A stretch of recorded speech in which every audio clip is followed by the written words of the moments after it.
Hi guys, my name's Andy, and in this lesson I'm taking you through the 7 basic open chords, and these should be the first chords that you learn if you're learning guitar for the first time, or maybe if it's the first time in a long time.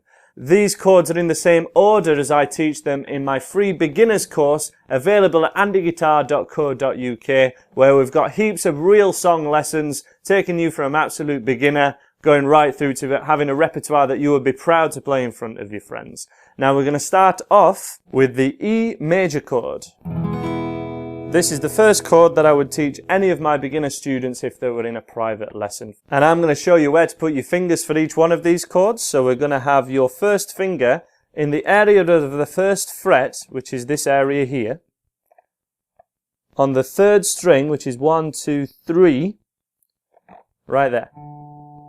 And then we're going to have your middle finger on the 2nd fret of the 5th string, and we're numbering the strings from bottom to top, so 1, 2, 3, 4, 5, right here.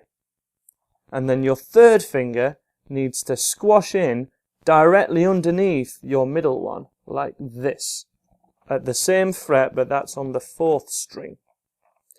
And then if we press down with your fingers, tips at a 90-degree angle, and we leave plenty of space here so that we're not touching the bottom of the guitar, that should ring out really great. Now these chords are called open chords because they include open strings. So we need to make sure that these open strings, specifically these thinnest 2, are ringing out by not touching them with the underneath of your first finger or the palm of your hand here. It's really important that you get this first chord in really good form because it sets you up to be able to do all the rest of these chords, which we're going to learn from this E, because our second chord is the A chord, and I'm going to change from it by doing this. This is our A major chord.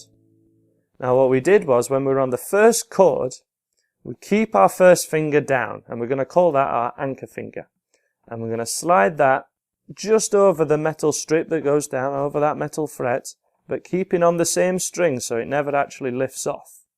And we're going to move your middle finger just above at the same fret, but on the string directly above. And then your 3rd finger goes directly below that string which your first finger is on. So essentially we've got 1, 2, 3 if we're learning this chord afresh. Now, because this is the second chord we've done, we actually want to strum it from the 5th string here, from the next string down.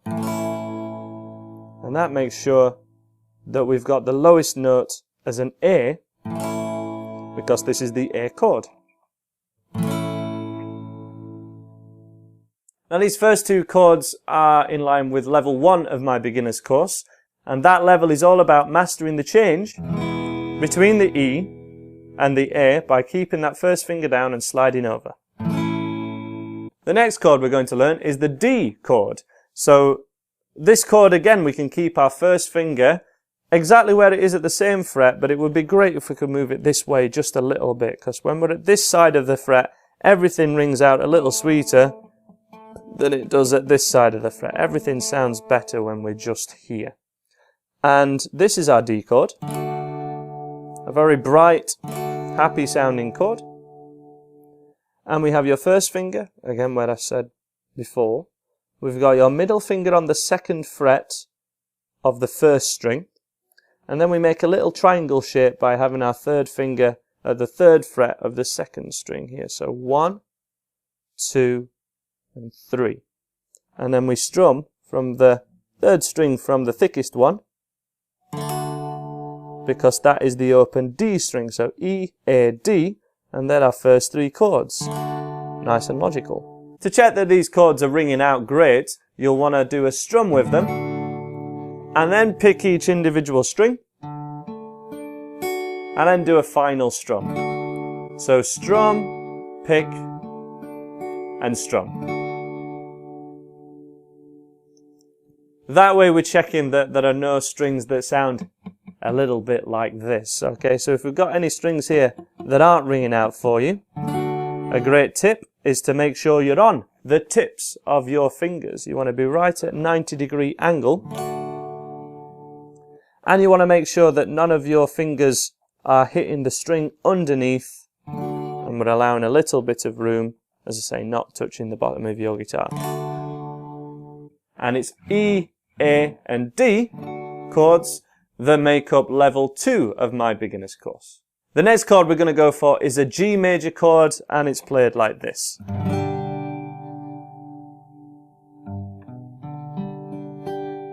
Now there's a couple of variations of this G chord. I call this a big G. It can also be played like this,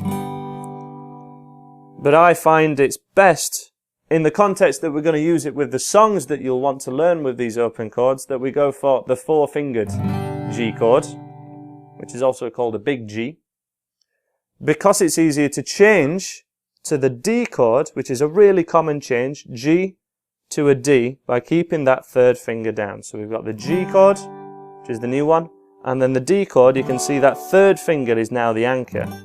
And in fact we can go from all these 4 chords, 4, 3, 2, 1, and we never actually lifted off all of our fingers from the fretboard. We've always got one finger down, we've always got that contact on the fretboard, which I think is really important and really helps your changes. So for our G chord, we have your 1st finger at 2nd fret of the 5th string, middle finger 3rd fret of the 6th string, the thickest one, and then it's a bit more of a stretch for your 3rd and little finger, which are both at the 3rd fret of the thinnest 2 strings. The middle 2 strings are open, so we want to make sure that they ring out and that you haven't accidentally got a finger on them. Remember to stay on your tips.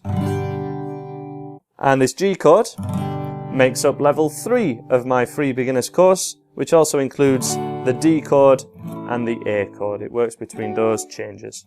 So that's our first 4 chords, which are major chords. These are happy sounding chords, but can be summarized by saying just the G chord, for example. We don't have to say G major all the time. But the next 2 chords we're covering are minor chords. Now these are sad sounding chords, and if music is an expression of emotion, we kind of need the happy and the sad, and it's the mix that makes things sound really good. And these chords are actually, if anything, a little bit easier than a couple of the other ones. The first one of which is probably the easiest. This is the E minor chord, which I encourage you to play with your first 2 fingers. So we have your 1st finger at the 5th fret of the 2nd string, and then your middle finger directly underneath it, leaving the thickest E string, because again this is the E chord. You can play it with other fingering, so your middle 2 fingers, but I prefer your first 2 fingers. Then we've got an anchor finger between the G and that E minor. So again we can go through all our chords and not have to take off all your fingers. The next one is the A minor, and this is the chord. Now this one's so easy because it's actually the same shape as the first chord that we learnt, which was the E major. So this is our E major chord. But get this, if you move this down a string, it's suddenly a whole of a different chord and it sounds sad. And remember, we want to strum from our open A string and not strum that thickest E note, because this is an A chord, so we still strum from that open A string. There aren't too many songs that use just minor chords, but there are a few, and they make up level 4 of my beginner's course. The final chord we're going to go for in this lesson is a C major chord. Now this was actually the first chord that my older brother taught me when I was around 9 or 10, and it's a little bit more of a stretch, so it's not ideal for an absolute beginner, but it is really commonly used. And this is our C major chord. So we got 2 fingers where they were actually on the A minor chord. First finger, 1st fret of the 2nd string. Middle finger on the 4th string, 2nd fret. And 3rd finger, bit of a stretch, 3rd fret of the 5th string. So we have 1, 2, 3. Give it a strum, pick each individual string, and strum again. Now, a great thing to remember with this C chord in particular, which can be quite tricky for a lot of people, is to have your fingers on this angle. So if you're going for this chord and plenty of others, and have your fingers vertical along with the frets, so in line with the frets going down, you're going to find it a real struggle. It's going to be a real stretch for your hand, which will feel very unnatural for you. Now, if we put our hands on this angle, so everything, all your fingers are basically curled up and pointing towards yourself, you'll find it a much more comfortable grip for your hand, and it can, in time, become second nature. That chord again, 1, 2, 3, and this is our C chord, which we would strum from string 5 all the way down. So if you were able to follow that video and play each one of those chords as we went through them, then you've done a really great job. I really can't undersell that. That's really fantastic. No matter if you found that an easy or a difficult exercise, the actual test for this and the way you want to practice it is exactly the same. And it comes down to the changes between the chords, as well as just learning each one of them in turn, remembering the names and so forth. But the real trick to nailing these chords is getting your fingers to remember where to go more instinctively, having that muscle memory, and being able to get the changes between the chords, not just the chords themselves. So every one of those chords, as I say, we can change through them by keeping one finger down as we go. There's the E chord. We keep our first finger down and change to the A. We keep our first finger down again and change to the D. We keep our third finger down this time and we change to the G. We keep the first finger down and change to E minor. We keep the middle finger down and change to A minor. And we keep the first two fingers down to change to the C chord.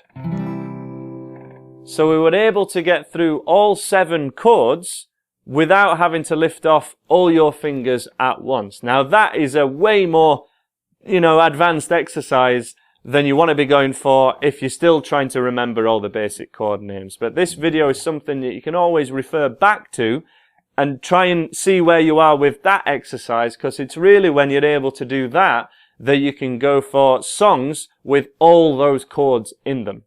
If you find that you can only manage, say, the E, A and the D, and all the others, you forget where to put your fingers, or you forget what the chord's called, or the changes aren't quite there yet, everything's not quite ringing out, then you know to go for songs that just have E, A and D in it, and then practice the chords themselves until you're ready, until your fingers have memorized those shapes and they're ringing out great. So at each stage when I went through those chords there, we have those levels of my beginner's course, and you know where to go from this video basically. I hope that's something you've enjoyed, and I really do wish you many years of guitar playing fun. Thanks for watching. Please subscribe here if you like what I'm doing, and I'm sure I'll see you again. Bye for now.